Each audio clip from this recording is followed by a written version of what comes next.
go into Vaggie and her relationship with Charlie. Vaggie is most definitely a caretaker, codependent, and she also seems to have a strong amount of perfectionism along with that fear of failure. And for most of what she fears, it's disappointing those that she loves. So let's delve a little deeper into Vaggie and all of her caretaking traits and the good and the bad of it. Charlie? Oh! Did you hear all that? Yeah. Sorry. I get pretty worked up after an extermination happens. I know. Don't worry. I enjoy your theatrics. Are you okay? Caretakers are people that really worry about disappointing others. Often their own emotional happiness is dependent upon the people around them. And for those that they care about deeply, if that person's upset, then they feel upset as well. Sometimes, though, it's hard to separate a caretaker from the people that they care for. They often describe how they feel dependent on how other people feel. So though caretakers are the kindest, nicest people that you will ever meet, there are some dangerous things with over caretaking and some ways that it can damage those around you and you yourself. So even though I think that the relationship between Vaggie and Charlie is really quite loving and healthy, there are some little tiny red flags that I'll bring up of things that you could take this a little bit too much, and watch as their relationship evolves. I do this for you, and you never ask me to engage with this frivolous television technology ever again. Or Charlie can come back to absolutely nothing. Fine. So that's one of the danger things, is that caretakers care so much for the people around them, they're willing to sell their own souls for them. In this case, kind of literally. Now, Vaggie knows that she's not actually selling her soul, but Vaggie already states never to make a deal with Alistair. Charlie, listen to me. You can't believe this creep. He isn't just a happy face. He's a deal maker. Pure evil. Yet she does it. Why? For Charlie. And for caretakers, they will, without second thought, sacrifice themselves, their happiness, their world for those that they care about. Things that they wouldn't do for themselves, they would in a heartbeat do for others. And that's why if you have a caretaker around you, they're those people that will go that extra mile, self-sacrifice, destroy themselves for others. But destroying yourself for others isn't healthy for you and can make other people around you feel guilty. This place is about second chances, and who deserves one more than this? Aren't you supposed to protect this place? I guess he's not much of a threat without the war machine. Also, the thing is that Vaggie has no power to be able to say no to Charlie, especially when she gives those puppy dog eyes. So for many people that are caretakers, they have this fear of confrontation. It's really hard to say no because they worry about feeling guilty or disappointing people or having people be upset or angry with them. Now, Vaggie does not mind at all saying no and deals with confrontation really well, except for with Charlie. With Charlie, she just melts. You can see that she doesn't believe that this is a good idea, but then goes through that mental gymnastics of deflecting her answer in order to be able to not disappoint Charlie. So she ends up saying yes, though inside of her head you can tell she knows this is probably not a good idea. Sir, Ben just did it well, so now please try to do the same! I am too sober for this. Well, get used to it and learn how to play. This is gonna be your whole day. And you also know that from Vaggie's personality, she would not be participating in these kind of games. You can tell that she has this kind of jaded look where she's into war and things that are constructive and protecting people and building stuff.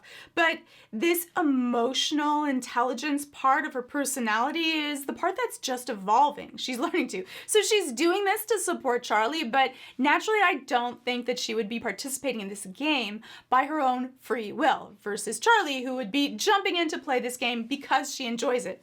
That's why she chose it. You are buying parts from an overlord? Of course. Well, that stops right now. Hey! You absolutely cannot build weapons in this hotel. No one is trying to kill you. People are being nice because they want you to feel welcome. And in relationships, we can often take these roles of like, I'm going to be more of the parent, or I'm the disciplinarian and the other person is the child. And these roles can kind of flip.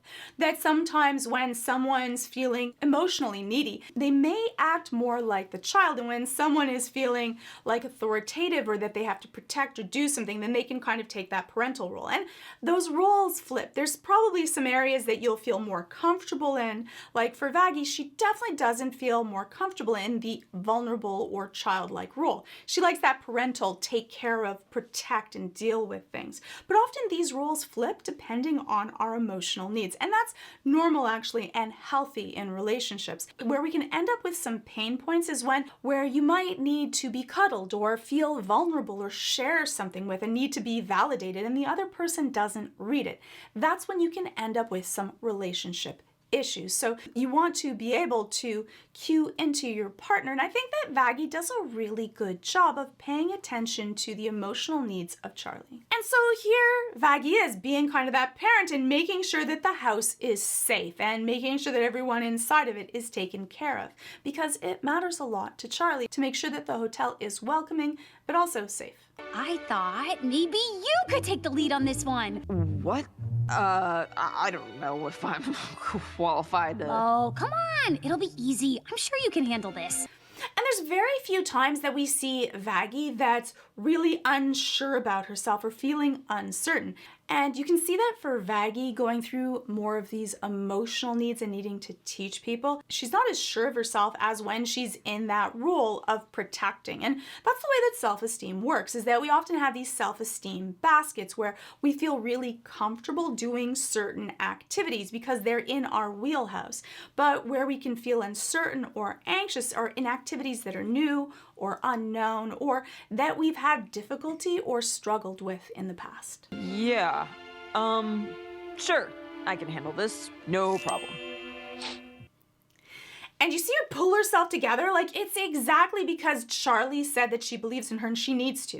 And that's the cool thing about Vaggie, is that she comes to the plate and she's gonna do the best that she can because she doesn't want to let Charlie down. That's one of her biggest fears, her fear of failing. But it's not just failing in anything, it's in failing Charlie. She's given herself, assigned herself that this is her role. Her role is to protect and be able to help Charlie reach her goals and her dreams. All right, so we are starting with trust falls. Each of you are going to share something vulnerable with the group about yourself and then fall backwards. Who wants to go first?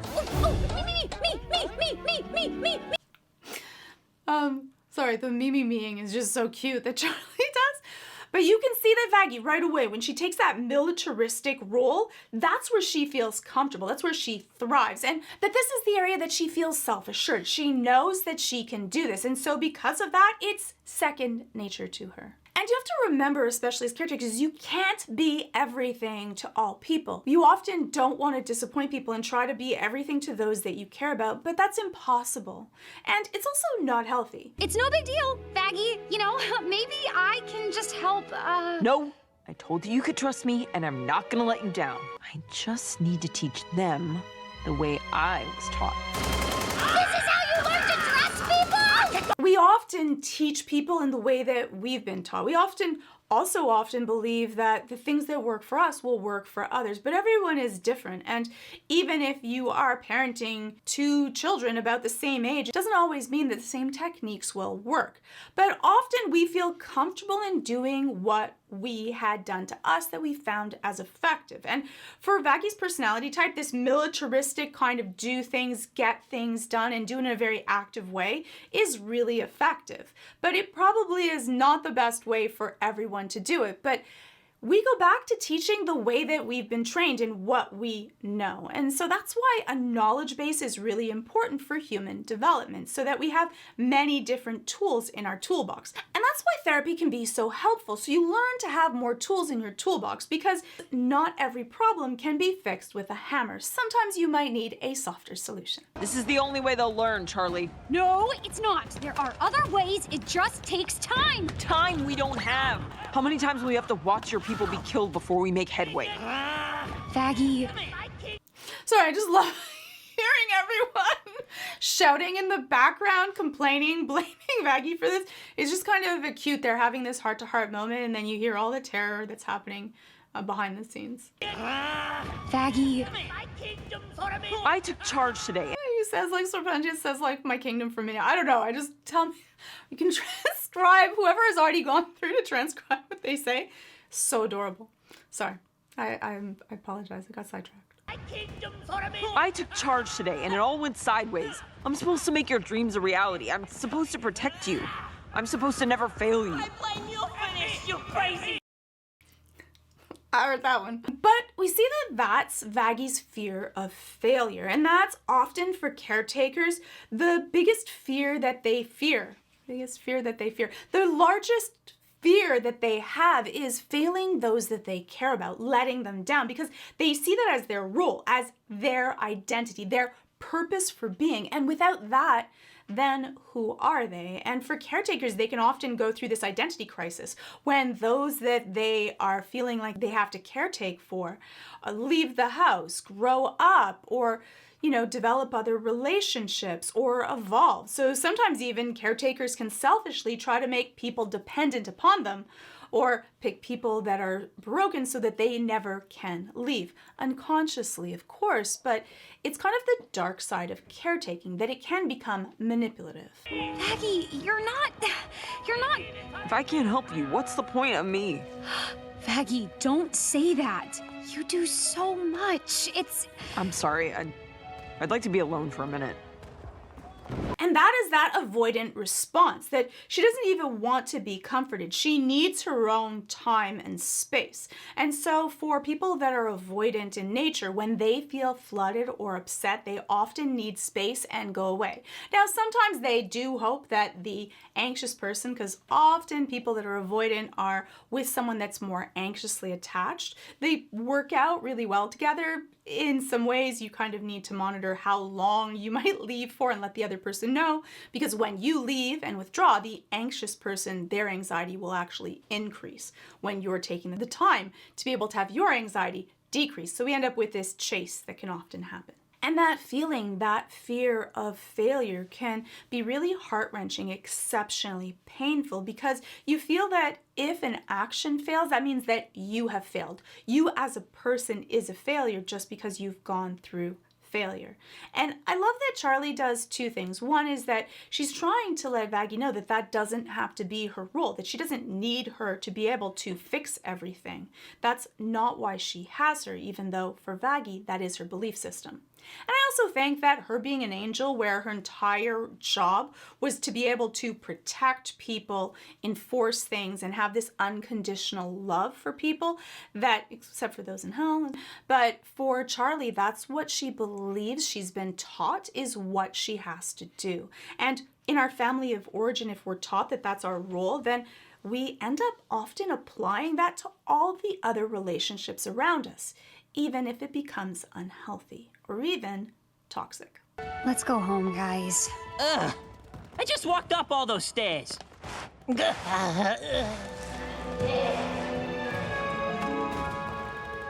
also really good that Charlie gave her that space. She didn't crowd her. She respected her wishes. That can sometimes be really hard to do when you see someone else in pain, but Charlie trusted that Vaggie would figure it out. And if you crowd someone that is avoidant and actually flooded and wants to be able to have that space, they can often feel worse and have to escape. You almost feel like you're trapped. And always remember that your way of decompressing from anxiety may not be other people's way.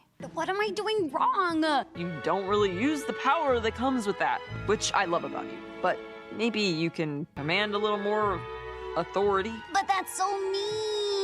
It's not mean exactly, it's aggressive kindness. So in this case, Vaggie does a really good job. She gives Charlie advice because she can tell that Charlie's specifically asking for it. For some caretakers, they are constantly giving advice, constantly trying to solve other people's problems. And that can be really damaging because it is your job to help support people, but not to do the work for everyone else, because they won't end up learning and growing in the areas that they need to grow. In order to do that, we need to make mistakes. We need to practice things. That helps us get better. And so if we're always doing it for other people, they can become dependent upon us. And then two things happen. One is they don't get better at it. And two, it ends up, if things go awry, it's our fault. So then it stops other people from being able to learn to take responsibility from their own actions as well. And then it goes back to that people are dependent on us, which makes us feel worthwhile and good, and we get that self-esteem boost. But then they're not. They're becoming dependent. They're becoming less sure of themselves, and their levels of anxiety can actually grow, and their levels of self-esteem can actually go down because they're not learning competency. Often self-esteem, especially internal self-esteem, is directly linked to how competent we see ourselves. I really messed up at the studio today, and he got... it wasn't good, okay? Gee, sounds like someone should go after him. And I think the pain for Vaggie in this position is twofold. One is that Vaggie feels pain when Charlie's in pain. But also, it was Vaggie's advice that kind of went awry. And so because of that, I think that Vaggie feels even more responsible to fix it. Even though Charlie isn't blaming Vaggie at all, inside of Vaggie's head, I think that Vaggie feels responsible because it was her suggestion to be a little bit more of a boss. Because I'm not the one who sent him storming out. You caused it, you drag him back. No. Don't force him back. Just make sure he's safe. Even though this is more Charlie saying it than it is Vaggie, I think that boundaries and consequences are one of those really important things that are not taught in relationships. And for people that are caretakers, they can often get into relationships where they're kind of enmeshed with the other person, like they're carrying the other person all the time, which can be unhealthy. Well, let's take a look at the next scene. It'll show a little more. Okay, Missy, let's get you to bed. He said he forgave me. It's so beautiful, man.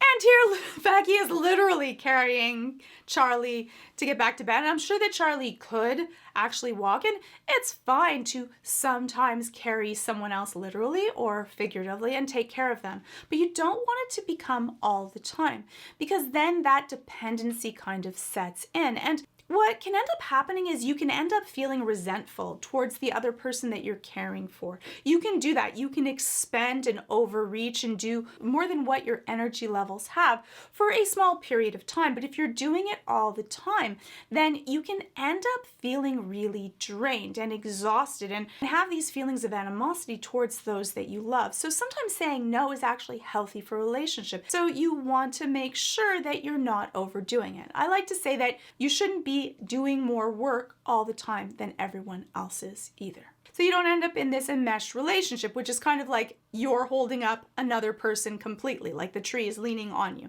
You want the two trees to grow and their branches intermingle. That's a healthy relationship. Oh boy.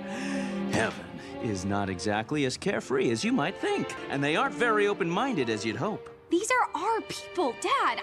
I have to try. You might say, Georgia, but they're not interacting at all. How can you say that this was a really healthy interaction between Charlie and Vaggie? I think Vaggie did a great job because one is she allowed Charlie to take care of her dad on her own. Even though she knew things weren't going and she could feel that Charlie was upset with the interaction, she didn't jump in and rescue her. Why would have that ended up bad? One is that it might have caused friction between Charlie and her father, where Charlie ends up feeling triangulated, that she has to now be between both of them and they're fighting, and that can cause animosity down the line. Most relationships, you want yourself to deal with your family and your partner to deal with their family, and not to kind of have you deal with their family and vice versa, which can cause issues. And the second thing is that it shows that Vaggie trusts that Charlie's gonna figure it out. And so she's there as emotional support, and you can tell that she'll probably decompress with her later, but she allows it to unfold, which can be a really difficult thing for caretakers, especially when they see the person that they care about going through difficulty or emotional distress. So, good job. To disappoint you! Nifty, come along! All of you, get a safe distance. I'll take care of this. I love how Vaggie is always there to kind of jump into action to be able to protect. Remember, anxiety lives in the areas of the unknown, the areas that you're not sure of yourself. And it's often the fear of the fear of the things that you can't control. And often for caretakers, that's what they do. They spend their time problem solving to stop bad things from possibly happening in the future. Now, that can end up with a whole bunch of cycling thoughts where you're constantly spinning or constantly problem solving other people's problems for them. But for Vaggie, this is how she sees her role. And in family and in group dynamics, people often have roles that they take up and it becomes kind of theirs. And so she is definitely that warrior protector archetype. Vaggie, we are only going to heaven for a day. Yeah, I wish I could come, sweetie, but I have that thing. What thing? I'm such a bad liar. Vaggie, I need you there with me.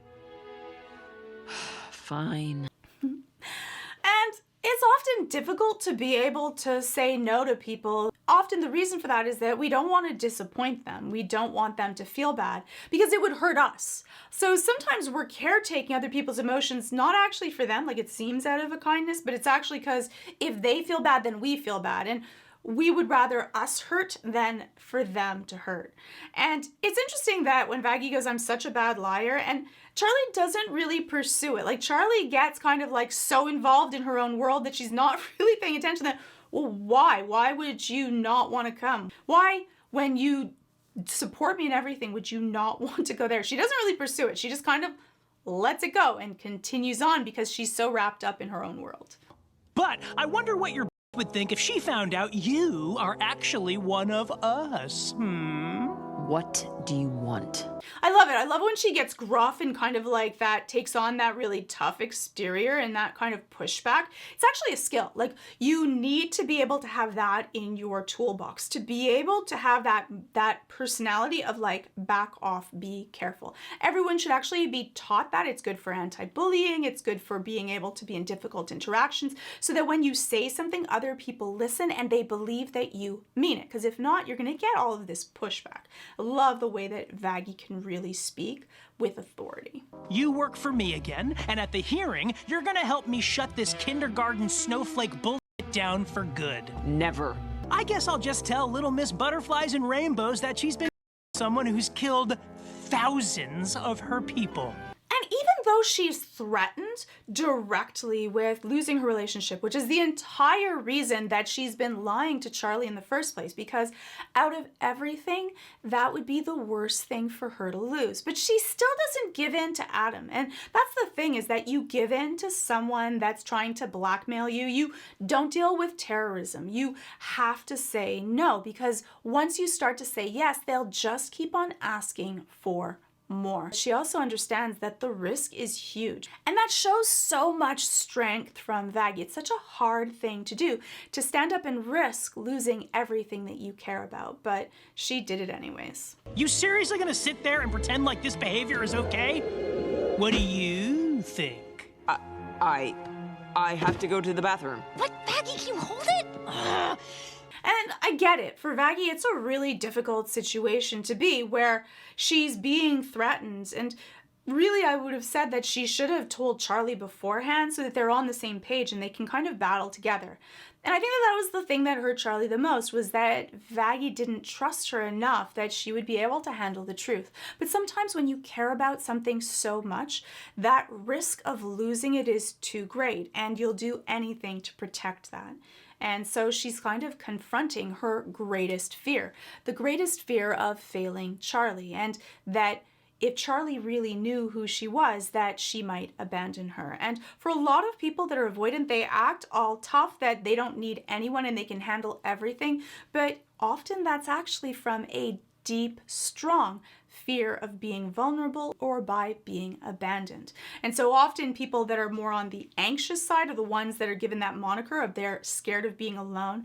But often it's avoidant people that are even more frightened of being alone because they've been alone for so long. Often that's what they've gone through. That's why they're avoidant in the first place, that they've learned to just depend upon themselves. So when they do find someone that they feel safe enough to be vulnerable and intimate with, it can often be devastating to be able to go through that loss because it took so much to get there. Don't you act all high and mighty. Did you ever think your little girlfriend might be a liar? Don't, Adam, please. Like Adam's gonna show any care or thought. And I'll just keep on playing it. That you're an angel just like us.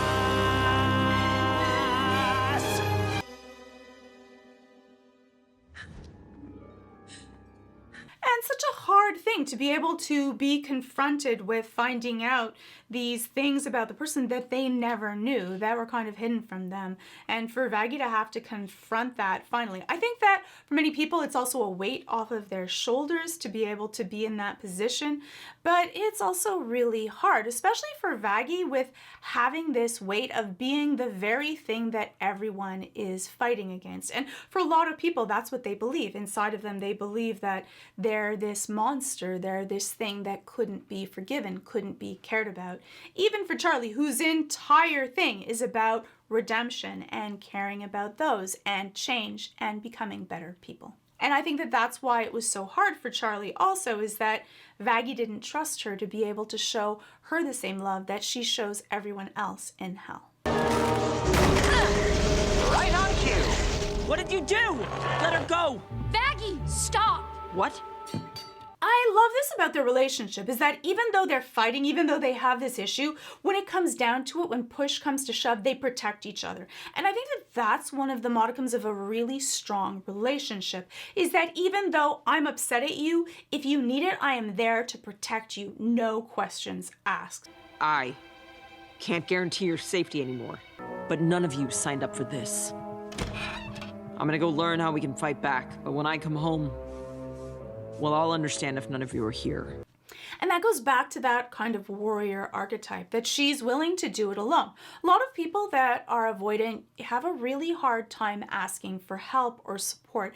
They assume that people, when times are tough, won't be there. And for Vaggie also, she sees it as it's her responsibility. It's no one else's responsibility, so she wouldn't want to put that on anyone else. Though if she was asked, she would be there in a heartbeat to be able to help those that she cares about. Carmilla Carmine? She killed an exorcist in the last extermination. She knows how they can be harmed. But I didn't even know that was possible. If you did, would you have told me? Charlie. And that's the thing that really hurts, is that for Charlie, it's broken her feeling of trust, that she's not sure what side Vaggie is really on.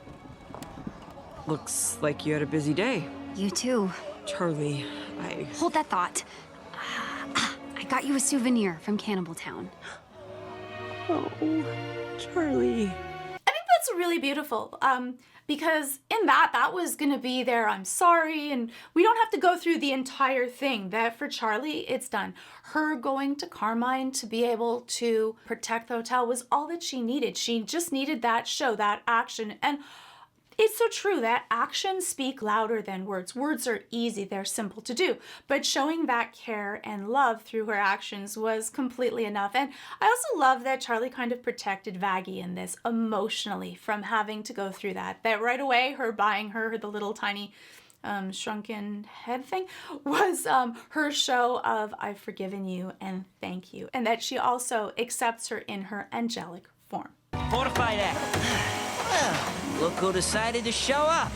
We thought we were fighting by ourselves. You're still here.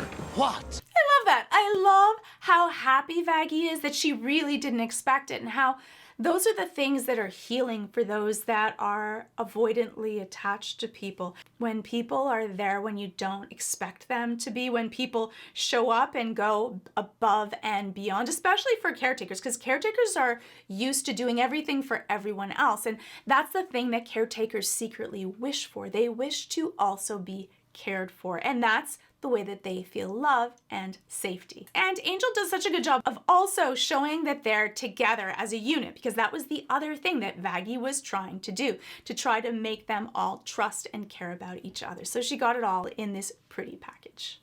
Do you think we're a bunch of... I just got used to you guys.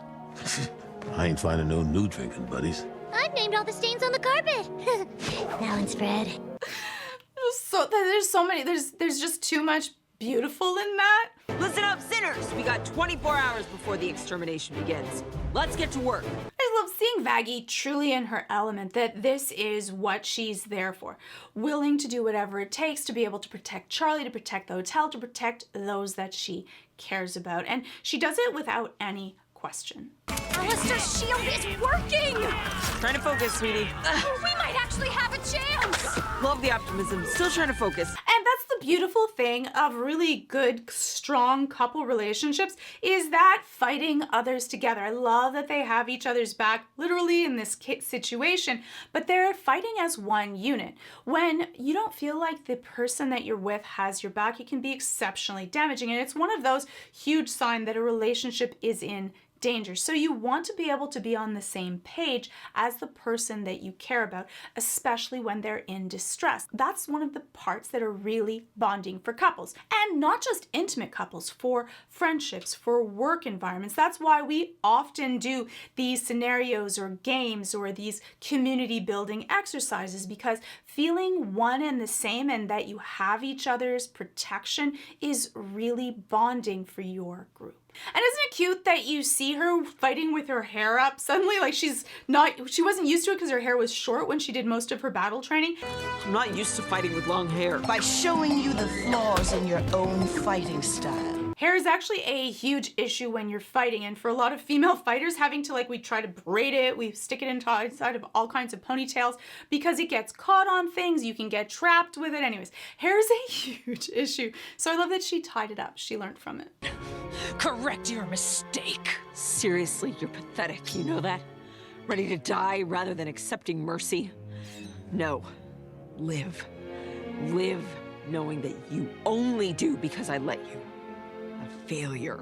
And I love that she learned. She learned her lesson from Charlie, not the lesson that Adam had taught her, that people don't deserve redemption or a second chance. And also, I think that for Lute, her getting mercy from her is the thing that really hurts and burns Lute at the same time. So it's kind of like a double win. And also shows the amount of how much she wants Charlie to be proud of her also, and that she learns from Charlie's example of empathy and forgiveness, which is exceptionally powerful. Empathy is definitely not a weakness, it is a strength.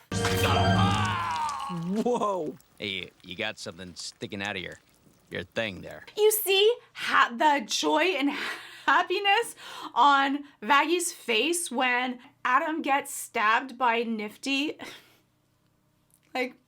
So she learns a little bit of the empathy, but she doesn't have so much forgiveness for Adam. The wonderful thing about my community is it's not just about the shows, but you also care about the backstories, the lore, all kinds of background, and you teach me so much about the stories that I'm analyzing. I love reading all of your comments, and I really appreciate it, so thank you. And because of that, I think my next sponsor will be exactly what you love. And with that, I'd like to introduce today's sponsor, Campfire. Campfire is a reading app, but it's not just an ebook. It's loaded with that VIP pass where you get into the canon of the stories you read. Let me explain a little bit more. You can explore more of those worlds and those characters that you really love. You choose the book, romance, sci-fi, fantasy, and as you read each chapter, you can also gather all those behind-the-scenes bonus content. Character profiles, interactive maps, exclusive short stories, and it has an ever-growing community of 300,000 authors and readers. Another thing that's wonderful about Campfire is that it also has the highest royalty than any other e-reader platform, so you're directly supporting authors and their content so they can make more of the stories you love. And for those of you that are authors or want to write your own stories, Campfire is also a wonderful way to create a world of your own. Especially for story building, it has these character profiles, so you can have an easy place to access all of the characters in your world with all of their stats. What are their strengths? What are their weaknesses? What are their fears? And the cool part about this is that you don't have to keep it in cache in your mind and remember what they would and would not do. You can actually go to the characters and then decide what they would do. Memories are fallible and that can be really stressful, but with Campfire and these character sheets and these timelines of historical events, it makes it easy to figure out what would each character do in each situation. So you don't have to worry about doing that horrible thing that I hate where you end up breaking your own character's rules or doing something in the story that your character naturally wouldn't do. So whether you're a reader or a writer, I think that you'll find Campfire a really fun way to read, support, and fully immerse yourself in a world of the stories that you love. So just click on the link in the description so that you can be a part of your favorite author's world today with Campfire. So those are some of my favorite Vaggie moments, which are kind of showing her codependency, but also the strength of the relationship between her and Charlie. You can let me know your favorite Vaggie moments in the comments below.